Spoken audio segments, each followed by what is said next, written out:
बच्चों स्वागत है आप सबका हमारे चैनल पे जहां क्वालिटी एजुकेशन मिलती है। देखो बच्चों, अब हम क्लास 11 के स्टैटिस्टिक्स के चैप्टर नंबर 3 पे पहुंच चुके हैं, जो कि चैप्टर है कलेक्शन ऑफ डेटा। इस चैप्टर में हम ये सीखेंगे आखिर आंकड़े कितने टाइप के होते हैं और आंकड़ों को हम कलेक्ट कैसे करते हैं, कलेक्ट करने के मेथड कितने हैं, कलेक्ट करने के तरीके कितने हैं, इन सारी बातों पे चर्चा होगी। और ये एग्जाम में आपसे 3 से 5 नंबर का जरूर पूछता है। चैप्टर में स्लाइड्स थोड़ी ज्यादा है तो हम इसको 2 से 3 पार्टे पढ़ेंगे। आज पार्ट 1 है जो कि 15 से 20 मिनट की होने वाली है, तो ध्यान से देखेंगे क्या है इस चैप्टर के अंदर। चैप्टर का नाम है कलेक्शन ऑफ डेटा, कि आखिर हम डेटा कलेक्ट कैसे करते हैं। तो देखिए ध्यान से, जो बेसिक स्ट्रक्चर है कलेक्शन ऑफ डेटा का वो ये है कि आंकड़ों को कलेक्ट करने के तरीके क्या हैं।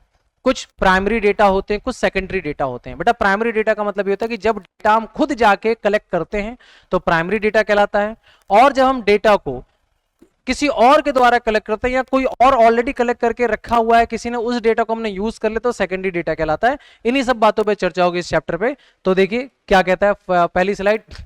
इंट्रोडक्शन चैप्टर का इस तरीके से है कि statics has gained significant place in the modern complex business world.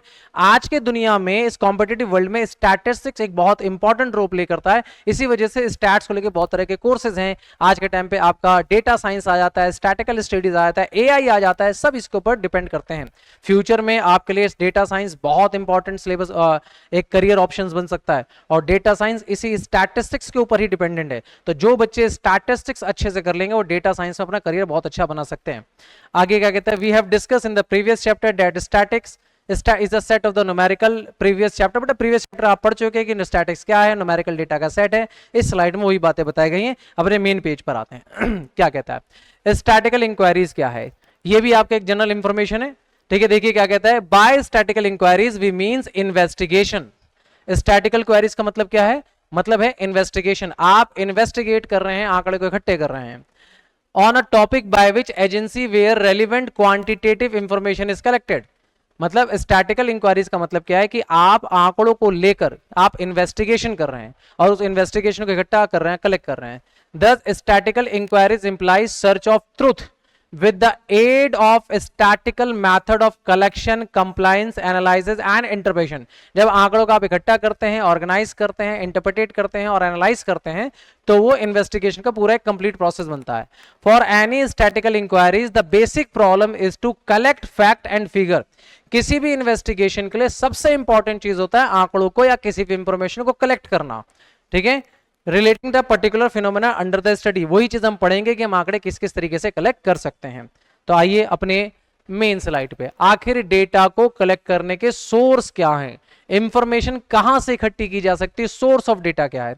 तो सबसे पहले जो सोर्स है, broadly there are the two main source of data, internal source and external source.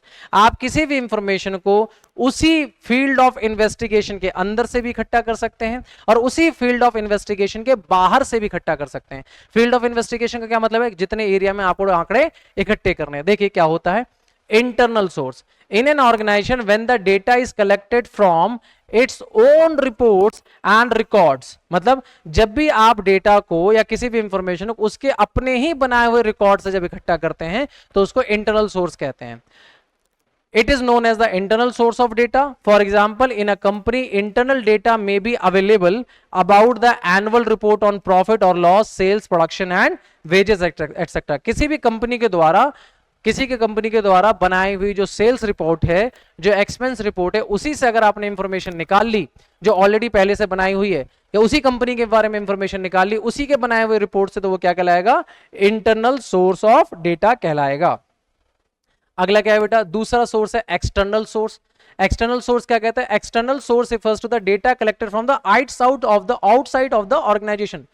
किसी भी संस्था के बाहर से अगर आपने इंफॉर्मेशन इकट्ठी की है संस्था के बारे में तो वो आउटसोर्स ऑफ इंफॉर्मेशन कहलाता है। For example, if a tour and travel company obtain information UP tourism from the Uttar Pradesh transport corporation, UP tourism के बारे में किसी टैक्सी कंपनी ने अगर कोई इंफॉर्मेशन निकाली हो, कहां से निकाली है, उत्तर प्रदेश ट्रांसपोर्ट कॉर्पोरेशन से, it would be known as the external source of data. मतलब टूरिज्म के बारे में अगर टूरिज्म डिपार्टमेंट से ही इंफॉर्मेशन निकालते तो इंटरनल सोर्स कहलाता, टूरिज्म डिपार्टमेंट के बारे में इंफॉर्मेशन आपने ट्रांसपोर्ट डिपार्टमेंट से निकाला है, इसलिए वो एक्सटर्नल सोर्स ऑफ डेटा कहलाता है। बात समझ में आ रही है? आसान भाषा में जब भी कोई आपको आंकड़े चाहिए, आंकड़े पता करने के दो ही मेथड है, या तो उस डिपार्टमेंट के अंदर से इंफॉर्मेशन निकाल लीजिए या फिर उसी डिपार्टमेंट के बारे में इंफॉर्मेशन किसी बाहर वाले से पूछ लीजिए, वो एक्सटर्नल सोर्स हो जाता है। यही दो तरीके होते हैं। आगे ध्यान दीजिए आगे क्या कहता है। अब डेटा दो पार्ट में और डिवाइड होता है, अगर आप बेसिस ऑफ पार्टीशन समझे, एक प्राइमरी डेटा और एक सेकेंडरी डेटा। आसान शब्दों में समझिए, अगर आंकड़े आपने खुद ने इकट्ठे किए हैं, आपने किसी से मंगवाए नहीं या पहले से कोई बने बनाए आंकड़े आपने इस्तेमाल नहीं किए, आप आंकड़े खुद जाके इकट्ठे करते तो प्राइमरी डेटा कहलाता है, और किसी के बनाए हुए आंकड़े को ऑलरेडी आप इस्तेमाल करते तो वो सेकेंडरी डेटा कहलाता है। क्या देखो क्या कहते हैं, primary data is the data which is originally collected by an investigator. जो इन्वेस्टिगेटर है या जो एजेंसी है जो इंफॉर्मेशन इकट्ठी कर रही है, अगर वो खुद जाके इंफॉर्मेशन इकट्ठी करे तो वो क्या कहलाएगा, प्राइमरी डेटा है। Agency from its source of origin, और ये भी इंपॉर्टेंट, इंफॉर्मेशन कहां से इकट्ठी करनी है, जहां से आंकड़े निकल रहे हैं। जैसे मान लीजिए कहीं पे कोई दुर्घटना घटी, जैसे अभी हमारे देश में प्लेन क्रैश हुआ था, तो जो रिपोर्टर उस जगह पे पहुंचे और वहां जाके जो आंकड़े इकट्ठे कर रहे हैं, जो इंफॉर्मेशन इकट्ठे कर रहे हैं, ये क्या कहलाएगा, प्राइमरी सोर्स ऑफ डेटा। यहाँ पे क्या है, इन्वेस्टिगेटर खुद जाके डेटा इन्वेस्टिगेट कर रहे हैं, और सोर्स ऑफ ओरिजिन जहां पे वो घटना घटी है वहीं पे जाके आंकड़े इकट्ठे कर रहे हैं, इंफॉर्मेशन न्यूज इकट्ठी कर रहे हैं। तो जो सोर्स ऑफ ओरिजिन है वो होना चाहिए, ठीक है। और क्या बोला, for the first time for the some specific purpose.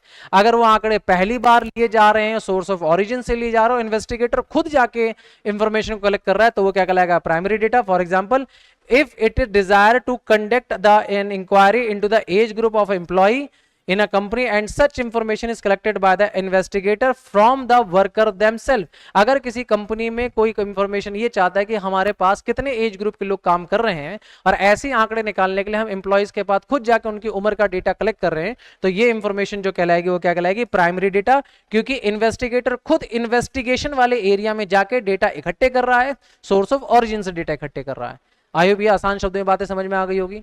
जहां का जो इंफॉर्मेशन है, जहां के जो आंकड़े हैं, इन्वेस्टिगेटर वहां जाके खुद इंफॉर्मेशन इकट्ठी कर रहा है, तो ये प्राइमरी सोर्स, प्राइमरी डेटा कहलाएगा। अगला क्या है बेटा, अगला है सेकेंडरी डेटा। सेकेंडरी डेटा जैसे मैंने पहले ही बताया आपको, जो आंकड़े पहले से बने बनाए हैं, अगर उसी आंकड़ों को आपने इस्तेमाल कर लिया तो सेकेंडरी डेटा कहलाएगा। जैसे स्कूल में आपके टीचर ने एक अटेंडेंस रजिस्टर बना रखा है, अब स्कूल से एक इंफॉर्मेशन आती है कि हमें बच्चों की लिस्ट चाहिए, हमें बच्चों की लिस्ट चाहिए, शायद हो सकता है स्कूल में कोई एक्टिविटी हो रही हो, तो टीचर ने क्या किया, बने हुए अटेंडेंस रजिस्टर की ही फोटो खींच के भेज दी। डेट मीन जो इंफॉर्मेशन पहले से लिखी हुई थी, जो इंफॉर्मेशन पहले से थी, उसी इंफॉर्मेशन को दोबारा इस्तेमाल कर लिया गया, डेट इज सेकेंडरी डेटा। अब हो सकता है दोनों का पर्पस अलग हो, जरूरी नहीं कि सेकेंडरी डेटा का पर्पस सेम रहता है। जो प्राइमरी डेटा होता है उसमें पर्पस के अनुसार आंकड़े इकट्ठे होते हैं, पर्पस के अनुसार। देखिए होता क्या है, जैसे अटेंडेंस रजिस्टर से अगर टीचर ने नंबर निकाले, तो अटेंडेंस रजिस्टर में जो नाम लिखे गए होंगे वो दिन भर के अटेंडेंस लेने के लिए लिखे गए होंगे। अब हो सकता है स्कूल में कोई नई एक्टिविटी हो रही है जिसमें बच्चों के फोन नंबर भी जरूरी है, तो अब अटेंडेंस रजिस्टर में फोन नंबर तो नहीं लिखे जाते, तो वो उस पर्पस को मैच नहीं करेंगे, लेकिन हाँ सभी बच्चों के नाम जरूर मिल जाएंगे।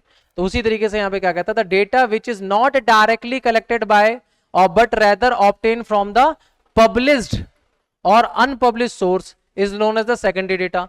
अगर आंकड़े हमने किसी पब्लिश्ड या अनपब्लिश्ड सोर्स ऑफ इंफॉर्मेशन से निकाल ली, डेटा से निकाल ली, लेकिन डायरेक्ट नहीं हमने इंफॉर्मेशन निकाली, हमने किसी और इंफॉर्मेशन का इस्तेमाल कर लिया है, तो हम सेकेंडरी डेटा कहते हैं। For example, economic survey published by Indian government would be secondary data from any researcher. अगर कोई इकोनॉमिक सर्वे किया जाता है भारत सरकार द्वारा, ठीक है, तो वो किसी न किसी डेटा पे आधारित होता है, भारत सरकार खुद जाके वो आंकड़े इकट्ठे नहीं करती। इसके और भी आसान वाले एग्जांपल है, आप ऐसे कह सकते हैं कि कोई भी इंफॉर्मेशन जो पहले से बनी बनाई है उसी इंफॉर्मेशन को दोबारा इस्तेमाल कर लेना सेकेंडरी डेटा कहलाता है। आई होप यहां तक की बात समझ में आ गई होगी। बढ़ते अपने नेक्स्ट पेज की तरफ, क्या कहता है ध्यान दीजिए, ध्यान दीजिए। देखिए बच्चे अब क्या है, अब आता है लास्ट में आपसे ये पूछेगा, ये बेसिकली डिफरेंस आता है प्राइमरी डेटा और सेकेंडरी डेटा में, 3 नंबर का आपसे पूछेगा। ये पूरा चार्ट है बेटा, बहुत सारी इंफॉर्मेशन है, आप इसको एक एक करके पढ़िए और बहुत इजी है, बेसिक। आप इसमें से 5 पॉइंट भी लिख के चलाएंगे तो आपको पूरे नंबर मिल जाएंगे। क्या है प्राइमरी डेटा और सेकेंडरी डेटा। क्या कहता है, primary data is a original because it is collected by the investigator himself. Primary data जो होता है वो ओरिजिनल होता है क्योंकि इन्वेस्टिगेटर उसे खुद कलेक्ट करता है। और secondary data is not original because investigator उसे खुद कलेक्ट नहीं करता, वो किसी और के द्वारा कलेक्ट किया गया हुआ होता है, किसी और पर्पस पे पहले से कलेक्ट किया गया है। सोर्स क्या है, primary data is collect by the some agency और person by using the method of data collection. Primary data जो है, जो एजेंसी है खुद कलेक्ट करती है, इसलिए इसका कोई सोर्स नहीं है। लेकिन सेकेंडरी डेटा का ऑलरेडी कलेक्टेड इंफॉर्मेशन होता है और ये कोई सी भी सम पर्सन या एजेंसी के द्वारा ऑलरेडी यूज किया हुआ है, उनसे वो इंफॉर्मेशन ले लेती है। ये पब्लिश सोर्स या अनपब्लिश सोर्स किसी से भी निकाल सकते हैं। टाइम फैक्टर क्या है? ऑब्वियस सी बात है, जो प्राइमरी डेटा उसको टाइम इकट्ठा करने में बहुत लंबा टाइम लगेगा, टाइम टेकिंग प्रोसेस है। और जो सेकेंडरी डेटा है वो क्या है? लेस टाइम, क्योंकि ऑलरेडी डेटा बने हुए हैं तो टाइम इसमें कम लगता है। कॉस्ट फैक्टर, ऑब्वियस सी बात है, प्राइमरी डेटा बहुत महंगा होगा। अच्छा, महंगे का मतलब सिर्फ पैसे से महंगा नहीं होगा, इसमें सिर्फ पैसा नहीं लगा, इसमें पैसा भी लगा होगा, इसमें टाइम भी लगा होगा, इसमें एफर्ट्स भी लगे होंगे बहुत सारे। तो टाइम से भी महंगा है, पैसे से भी महंगा और एफर्ट से भी महंगा होता है प्राइमरी डेटा। देखिए क्या कहता है, the collection of primary data require a considerable amount of money, personal as a whole plan investigator is initiative. मतलब प्राइमरी डेटा जो है वो बहुत ही तरह से महंगा पड़ता है, टाइम से भी, एफर्ट से भी और मेहनत से भी। अगला क्या है, जो सेकेंडरी डेटा है वो बहुत ही चीपर होता है, क्योंकि ऑलरेडी पहले से डेटा पब्लिश होते हैं तो वो बहुत ही चीपर होता है। टाइम, मेहनत, पैसा सबसे बहुत ही वो चीपर होता है। रिलायबिलिटी एंड सुटेबिलिटी, कौन रिलायबल है, विश्वसनीय कौन है, किस पे आंकड़े पे आप विश्वास कर सकते हैं? कॉमन सेंस है, प्राइमरी डेटा पे आप विश्वास कर सकते हैं क्योंकि उसको इन्वेस्टिगेटर ने खुद कलेक्ट किया है। तो यहां पे क्या है, primary data is more reliable and suitable to the inquiries at the investigator himself collected. Primary data ही रिलायबल है, विश्वसनीय है, और प्राइमरी डेटा ही सुटेबल है, कहीं भी सूट कर सकता है। लेकिन सेकेंडरी डेटा कम विश्वसनीय होता है और कम सुटेबल होता है, हर जगह सूट नहीं करता, बिकॉज इसको जब पहली बार जब यूज किया गया होगा या कलेक्ट किया गया होगा तब उसका पर्पस अलग होगा, सेकेंड टाइम जब इसको इस्तेमाल कर रहे तो उसका पर्पस अलग होगा। और हमेशा डेटा कलेक्ट करने के लिए पर्पस जरूरी होता है, तो ये दोनों पर्पस में सेम काम नहीं करेगा। अगला क्या है, प्रिकॉशंस। प्रिकॉशंस का मतलब क्या होता है? सावधानियां। There is no great need to precautions while using the primary data. जब भी आप प्राइमरी डेटा इकट्ठा करेंगे, कलेक्ट करेंगे, तो आपको किसी भी तरह के प्रिकॉशंस की ध्यान रखने की जरूरत नहीं है, क्योंकि आप उसको खुद कलेक्ट कर रहे हैं, कोई सावधानियां बरतने की कोई जरूरत नहीं है। इसमें क्या है, secondary data should be use with great care. क्यों? क्योंकि सेकेंडरी डेटा तो किसी और पर्पस पे बना था और आप किसी और पर्पस पे इस्तेमाल कर रहे हैं, तो किसी और का आंकड़ा किसी और के काम में चला जाएगा। इस वजह से आपको उसमें बहुत ही सावधानी से आपको आंकड़े इकट्ठे करने की जरूरत है। और लास्ट क्या है इसमें, ऑर्गेनाइजेशन फैक्टर। जो कलेक्शन ऑफ प्राइमरी डेटा है रिक्वायर इलॉबरेट ऑर्गेनाइजेशन सेटअप। क्योंकि देखो, जब आपको प्राइमरी डेटा इकट्ठा करना होता है तो आपको बहुत बड़ा सेटअप चाहिए होता है, क्योंकि इसमें कॉस्ट ज्यादा लगती है, मेहनत ज्यादा लगती है। और जबकि आप जब कोई सेकेंडरी डेटा यूज करते हो तो उसमें किसी तरह ऑर्गेनाइजेशनल सेटअप की जरूरत नहीं पड़ती। एग्जांपल के तौर पे हमारे देश में सेंसस बोर्ड है जो जनसंख्या कलेक्ट करती है और हर 10 साल पे जनसंख्या कलेक्ट करती है, तो उसके लिए पूरा एक सेटअप बैठाया हुआ है, क्योंकि वो प्राइमरी डेटा लेके चलती है। लेकिन अगर उसी डेटा को हर साल इस्तेमाल किया जाएगा तो सेकेंडरी डेटा, उसके लिए कोई सेटअप बनाने की जरूरत नहीं है। आपको एक यहाँ पे इंफॉर्मेटिव इंफॉर्मेशन ये देते हैं कि जो सेंसस डिपार्टमेंट है हमारे देश में, जो जनसंख्या काउंट करता है, वो हर 10 साल में जनसंख्या काउंट करता है। और लास्ट टाइम जो जनसंख्या काउंट हुई थी हमारी, वो 2011 में हुई थी और उसके बाद 2021 में होनी थी, लेकिन 2021 में किसी कारणवश ना हो पाई, शायद लॉकडाउन का पीरियड रहा होगा, इस वजह से वो चीज नहीं हो पाई। लेकिन हर 10 साल में हमारे देश में आंकड़े जो कलेक्ट होते हैं वो सेंसस बोर्ड द्वारा किए जाते हैं। और एक डिपार्टमेंट ऐसा भी है जो हर साल आंकड़े इकट्ठे करता है, हर साल छोटे छोटे आंकड़े इकट्ठे करता है, उसको हम कहते हैं एनएसएसओ। अगर आपको समझ में आ रहा होगा, NSSO, national sample survey organisation. ये हर साल छोटे छोटे आंकड़े इकट्ठे करता है, लेकिन बड़े आंकड़े जो इकट्ठे करता है वो सेंसस बोर्ड इकट्ठे करता है। जैसे किसी राज्य में गेहूं का उत्पादन कितना हुआ, ये सेंसस बोर्ड नहीं करेगा, ये एनएसएसओ करेगा।